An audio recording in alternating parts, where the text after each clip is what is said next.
like there's several implications that we think about. Probably the biggest and most impactful is the nearshoring, friendshoring that Courtney talked about. We're seeing significant volume of manufacturing moving specifically to Mexico. Both U.S. companies, and actually I was talking to a Chinese-based company who's moving some manufacturing to Mexico to be closer to U.S. consumer bases.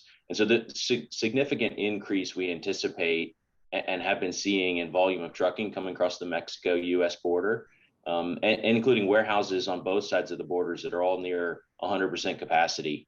In the last 5 years, the increase of annual trade from Mexico to the U.S. Imports has gone up by approximately $100 billion. So it's a pretty significant volume that's going to adjust some of the trade routes and sort of routing around where trucking will be moving. That's sort of coming down, and related to that, we're seeing port congestion that we saw a few years ago with sort of big backups sitting outside the large ports on the east and west coast has largely cleared up. And so there's a little bit less volume running through ports than we had prior, and the backup has cleared.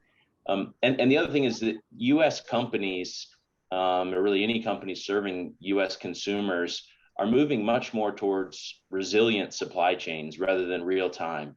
5-6 years ago, companies were looking at as short as sometimes 3 days between manufacturing concluding and products being on shelf.